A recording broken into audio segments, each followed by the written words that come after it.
I've been meaning to get into anime reviews for a while now, and I figured now's a good time to put out a test episode, because not too long ago I watched a horror anime that was kind of a disappointment. Junji Ito is a manga artist who specializes in very weird and unique horror stories. Odds are you've seen some of his stuff pop up online every now and then. Some of his more famous works are his long stories like Uzumaki and Gyo, aka the one with the shark that crashes through the door. But he also put out many short stories as well. His stories typically focus on ordinary people just trying to live their lives, and then something weird or creepy will happen, and they get screwed over pretty bad. Typically his stories end up with somebody getting killed, or eaten, or squished, or melted, or something horrible happening to them. Basically his stories don't have happy endings. Many people have compared him to H.P. Lovecraft in that his stories are so weird that the horror comes from things that you can't comprehend or just simply don't have any type of explanation. In fact, Ito has cited that H.P. Lovecraft was a huge inspiration for him. And you can definitely see that in his works because they range from a story about a giant wad of flesh slowly heading toward Earth to devour it, all the way to, what if one day your tongue turned into a slug? Ooh! And everything in between. Now, many of his works have had adaptations already. I know Uzumaki had a movie, which was terrible, and then Gyo actually got an animated movie, which was every bit as hilarious as the comic. I think Tomy got a movie as well, and I do remember seeing it, but I'm gonna be honest, I really don't remember much about it. But earlier this year, we got the Junji Ito Collection, which was the first animated series based on his work. And specifically, it was based on a lot of his short stories. When it was announced, a lot of people were really excited about it, including myself, because I always found his work to be very fascinating. Unfortunately, what we got wasn't what we expected. So because the series is based on his short stories, you only get 2 stories per episode. And immediately, that's kind of strange because a lot of the ones they chose to adapt were very short, like maybe only a couple pages long in the manga, which means that they only, in some cases, are a minute or a couple minutes long, leaving the remainder of the episode to the second story, which made things feel a bit lopsided. But we might as well address one of the biggest problems with the series. The animation is terrible. It's about as cheap as you can get for, like, the early to mid-2000s era of anime. I think I remember hearing something about the director of this anime being new or inexperienced or something like that. And that's all well and good, but when you're adapting a work of horror, you gotta make sure you get the visuals right. Horror depends on good visuals. And this anime does not work at all. I really wish I could show you footage, but a lot of times characters walking just looked all jittery and awkward, and a lot of the movement was like missing keyframes, and just in general I remember finding a lot of animation errors. And even when they do have a good visual of a lot of the more famous moments from his manga, for some reason it just does not live up to the manga. It might be because the manga is in black and white, and typically when you do a black and white work it's just inherently a little bit more creepy. Plus, manga has, really good dynamic shadings, and, you can say what you will about Junji Ito, but his drawings are on point. His designs are so sketchy and complex that it just looks otherworldly, and it works a lot better than the anime. And the pacing is so bad, especially with the really short stories, because if you're not already familiar with the work, they come and go so quick that you're just going to be wondering what the hell you just watched. And in the longer stories, they leave so much out, like they did an adaptation of one of the Tomy stories. And Tomy is a recurring character in a lot of Junji Ito comics, but in the show we only see her once. They even did a short bit about one of his more underrated works, in my opinion. It's called Lovesick Dead, or something like that. I think it also goes by another title.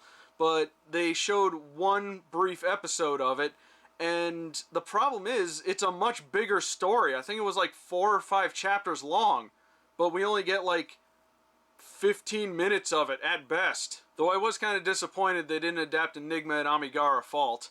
I was kind of hoping we'd find out what that noise at the end was supposed to be. Durr, durr, durr. What the hell is that?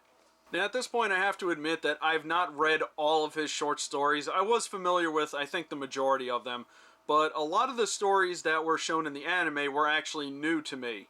And I gotta say, a lot of his works are kind of just weird and nonsensical. There's one called The Town with No Roads, which has a very interesting premise, but it seems to like go through phases. Like, it starts out as this girl having a dream, and this killer shows up in her dream and kills her friend, and it turns out her friend died in real life, which I thought that's where the series was going. They were going to do like a Freddy Krueger type of thing, and then it like switches gears and establishes like her parents and her family have been spying on her or something, and then they kind of forget about the dream killer. So then she leaves and goes to visit her aunt or something, who lives in this town where there are no roads, so everybody has to keep their houses open, because apparently the only way to get around is to go through other people's houses, and people wear masks, so I guess to protect their identity, because everyone is inside everyone else's house, and it's just like, what? I mean, I guess I get the message behind this, but did it really have to go from Dream Killer to Peeping Tom parents to a weird town that has no roads for some reason? Like, how did we get here?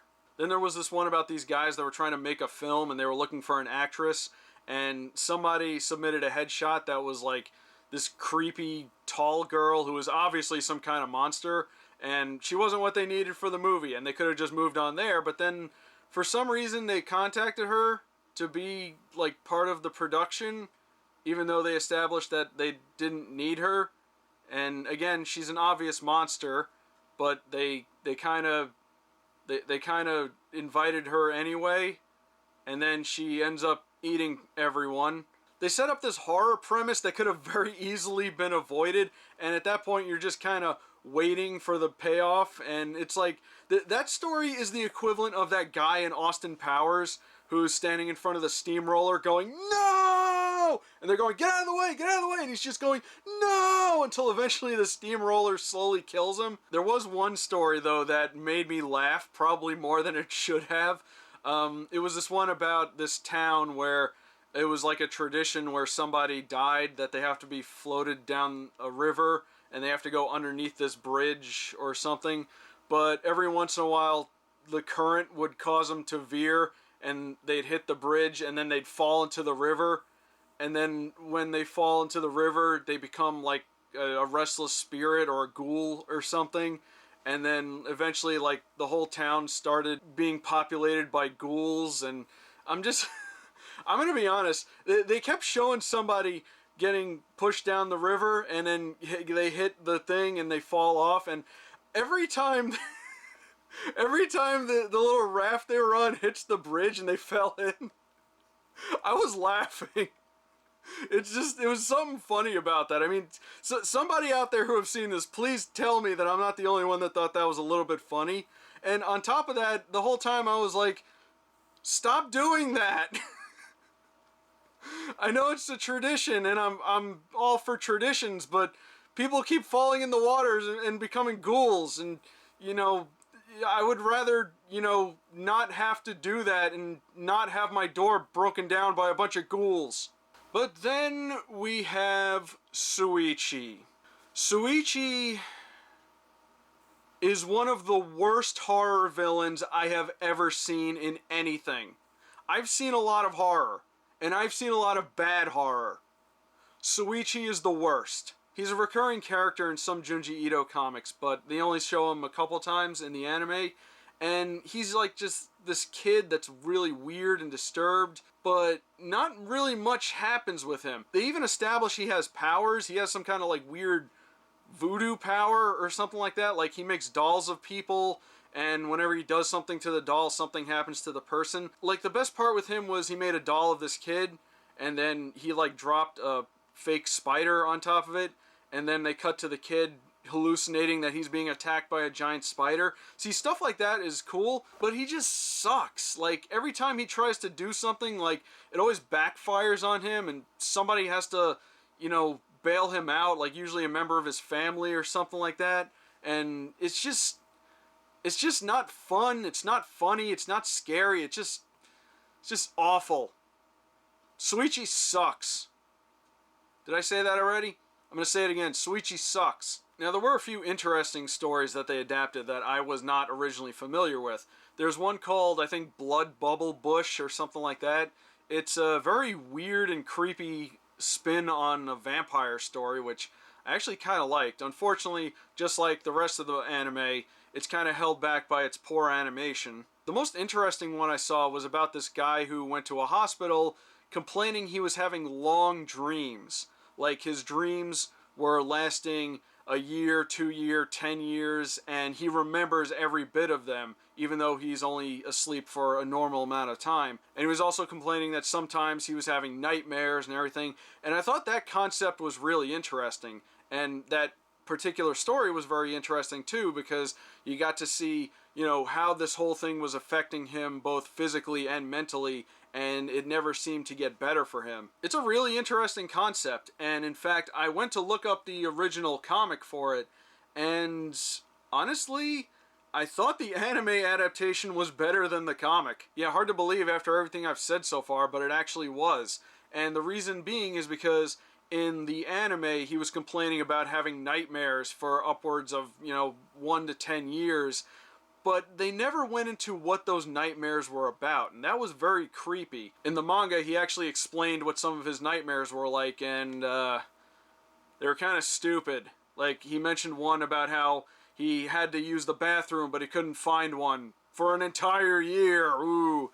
And then there was another one where he was, like, cramming and studying, and it was never stopping, or something like that. Yeah, they didn't need to go into that much detail about it, and that's why I think the anime did it a little bit better. I think there were like maybe 1 or 2 other decently adapted works, but overall, this whole thing was just a massive disappointment. It had so much potential because of the source material, but it just fell flat. If they're planning to do a second season of it, I really hope that maybe they change studios or something, or maybe get Ito involved directly, but as of right now, the Junji Ito Collection, it just sucks. Of all the adaptations of his work, I think Gyo might be the best one.